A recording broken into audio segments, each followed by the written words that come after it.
Don 2.0, he got in his thing. He mink, mink, mink, mink, mink, pieced Mac up. Okay, baby, he pieced Mac up like a puzzle. Do you hear me? Let's be clear, I ain't never took a loss. Every time I go shopping, I ain't gotta check the cost. Still independent, still my own boss. Still got bad bitches coming up they drawers. Keep the beat up like a motherfucking Frito. Lucci flaming hot like a motherfucking Cheeto. This is not an act, I am not Don Cheeto. So the nigga out, treat him like a free code. Yeah, you heard right, I'm a whole ass gangster. Made him eat my butt, I ain't even say thank ya. First gon' fuck, no nigga, I'm a prankster. I can make a thug nigga feel like a wankster. Pull up down my green like Shigo. What's up, Lucci gang? It's your girl Lucci V, and welcome back to my channel. I'm back with another video, and today I'm going to be recapping Deja Vu Season 3, Episode 4. So if you would like to get into the tea with me, then stay tuned to this video right here. But first, make sure you like, comment, subscribe, hit that notification bell, ding, ding, ding. And let's get it. Episode 4. Let's get into it. We finally get to see the full round of Naj versus Mel. Now, when I did my last week episode, when we had only just saw a quick little clip of it, we didn't get to see the full fade. I was like, I don't know, it kind of looked like Naj might have got the best of Mel. But actually, now that we saw the full thing, no. I feel like it gave Ty. Honestly, like, it's been a big debate. Some people saying that Naj lost. Some people saying Mel lost. I mean, my opinion, it gave Ty. They both got in the paint with each other. Mel was looking cute when she walked in, baby. She clicked them heels off so fast. Clicked them heels off so fast. Okay, baby. I couldn't, like, it was, whoop, whoop, whoop. She was out of them heels. She knew the West was slip-on heels because she was like, yeah, let me be able to get on my good foot real quick. But, you know, even Mel on her live, she said she felt like it was a tie. Like, they both got in the paint with each other. You know, like, even though Naj's nose was bleeding, she still, you know, for Naj to be that much smaller than Mel, she was kind of slinging Mel around and everything. Like, I felt like they both got in the paint with each other. You know, I don't feel like either one of them whooped the other one or anything like that. Now, Naj did go on this rant afterwards, like she was about to cry, like she was really mad. And I feel like she felt like that because she felt like she didn't do her big one. Because usually when Naj is running phase with people, she's clearly the winner. Like, it's no debating. Like, we know Naj got that type of timing. And the people in the house was kind of like, you know, even in their confessionals, it was getting at, nah, you know, Mel whooped her. So I feel like since it was like a debatable squabble, I feel like she wanted another round to kind of like put the nail in the coffin type of timing. But it's like, I feel like she held her own, Mel held her own, and they both did what they needed to do. You know what I'm saying? She was saying that Mel kicked her and that's why she was bleeding. But I think, like, if you watching a slow-mo, Mel caught her Duke right in the nose one good time. And I feel like that's what busted the nose. No shade. So then it became time to pick the rooms. We've been watching reality TV for a lot of years, you guys. And you know what happens when it's time to pick the room. Dun, dun, dun. Drama. You already know. There's always drama when it's time to pick the room, honey. Okay? So everyone is kind of like starting to buddy up or duo up or whatever. Like, the people that they already cool with, they kind of like, okay, let's room together. So everybody's branching off. And Almond, y'all know Almond is kind of new to Now That's TV. He was on Playboy's last season, but he really didn't get to last because his nose got broke. So, you know, I think that he doesn't have such a close relationship with a lot of the other people on Now That's TV because a lot of other people on there has done multiple shows, so they've built little bonds with people.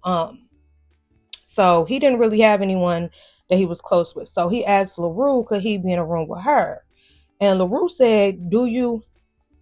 And he said, yeah, I do. Like, clearly he was lying. Like, we know Almond is, you know, one of the girls or whatever.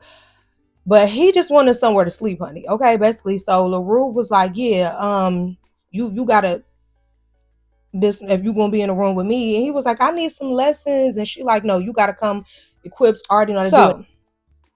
Then LaRue like tried to look in Almond pants and see his, you know, and then she was like, you got a bush, you need to shave that. Like, honestly, that whole exchange for that little moment was very uncomfortable for me to watch and very cringy. I was like, what's go to another scene, because what we doing here? Like, what's happening? Like, it was very cringe.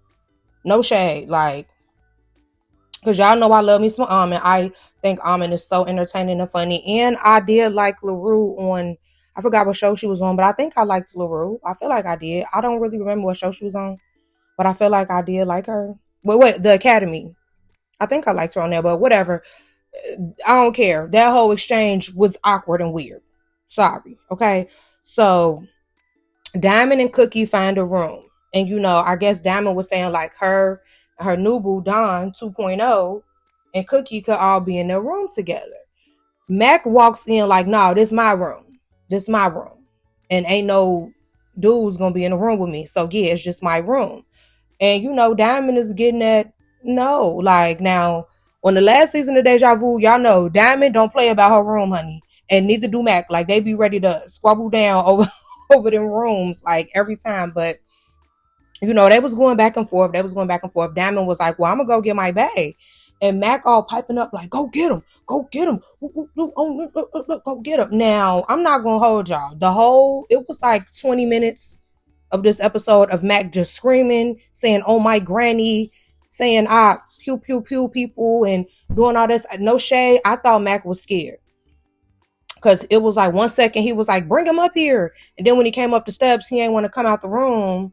And then it was like, yeah, I want to run a fade with him, but I ain't finna run a fade over no room. Like I don't know. It was like he was wishy-washy with it.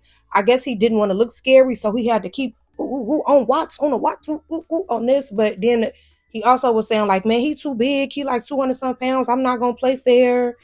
I guess he wanted to leave his phone in his pocket so he could use the phone to hit Don Point in the face. Like it was a long back and forth. It was like he was stalling. Like even Naja, her confessional was like, Mac did not want to run that fade at first. Cause I'm like, Mac usually don't give scary.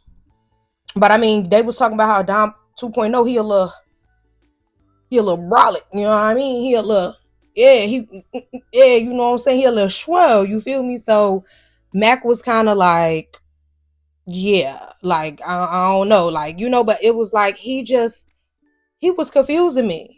He was even confusing the security because they like, if you want to run it, like, come on, let's go. Like, like, boy, what's tea, honey? Okay.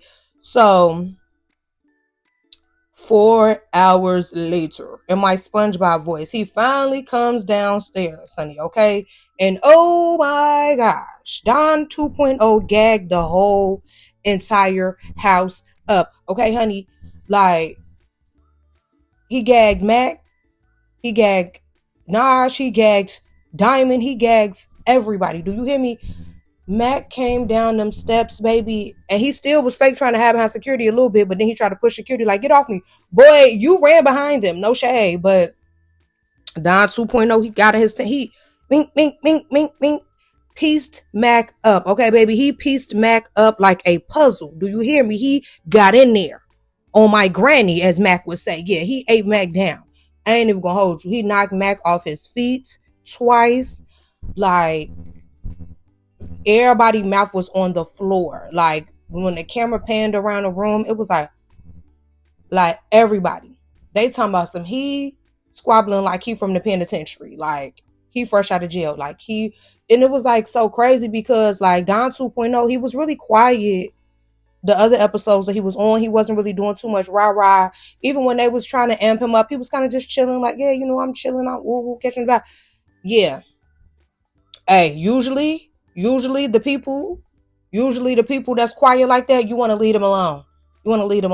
Mac was in his confessional. He was saying, like, he used to, when he's squabbling on out of TV, people be grabbing and wrestling. But no, not Don 2.0. He came from the shoulders with it. He came macking. He felt them. Mac said he felt them. Okay, so after Don 2.0 gagged the world, because I think we all were gagged, Mac went upstairs. He was saying like, oh, I didn't have no shoes on. I slipped. Woo, woo. Like, no, he knocked you down. In his confessional, he admitted that he knocked him down. But in the house doing film, he was like, I slipped. I ain't had no shoes on. I've been asking for my shoes. So Mac went and put his shoes on, tied them things up tight. And I don't know if Mac had went and drank like 47 Red Bulls back to back and 37 Celsius energy drinks back to back. I don't know what happened. Honestly, truly, I don't. But when Mac came back down them stairs for round 2, it went nothing like round one. Nothing like round one. Mac was getting in there with Don 2.0. Do you hear me? He was getting in there. Like, he even almost knocked him over. If that couch was not there for Don to fall on, he would have been on the floor. No shade. Like, I need to know whatever Mac did. So if somebody messed with me, I could be on that same type of timing. Because, baby, he went and booted up. Okay, he came back down with a vengeance, and he got in there with Don 2.0. Now, Don does have braces, and I was wondering why his mouth was wired shut in his confessionals, because he in the confessionals like, yes, so I'm like, is his mouth wired shut? Like, what's happening? But I guess we have the answer now. So when Max was socking him, he hit him in the mouth, and one of the brackets or one of the wires on his braces cut and sliced the inside of his mouth. So I guess he ended up having to get his mouth wire shut. Like, he was bleeding a lot. Like, it was crazy. Like, every time Diamond like instigate a fight for her booze to get into, they always end up really hurt. Like, because on last season on Deja Vu, when she was telling Gucci to go run a fade with the boy Q because he wouldn't get out her room, Gucci ended up like breaking his hand or something. Like, Diamond, you gotta stop, sis. You gotta stop that. You making these boys end up in the ER and all types of stuff, girl. Like, what? So next week seems a little more chill. Q from last season is going to be coming. A new girl named Dime Rax, who a dime in the body. I guess she wasn't really feeling her because she was like, yeah, I'm the only dime in here. And then Naj and Mel exchanged some words, but the reason why I say it seemed a little more chill because it didn't look like any phase were being ran, at least not in the preview. I never know like how it'll end with the cliffhanger, but on the preview it wasn't really any phase in there, so I feel like it'll be a little more chill. Yeah, and that's pretty much what happened on this episode. Like, I promise y'all, if you watched it and you know, like, literally half the episode was Mac yelling, "Oh my granny" on Watts, I'm really like that. Like, it was like literally a full 20 minutes of him doing that. So yeah. So yes, you guys, I hope you guys enjoyed this video, and as always, thank you for watching.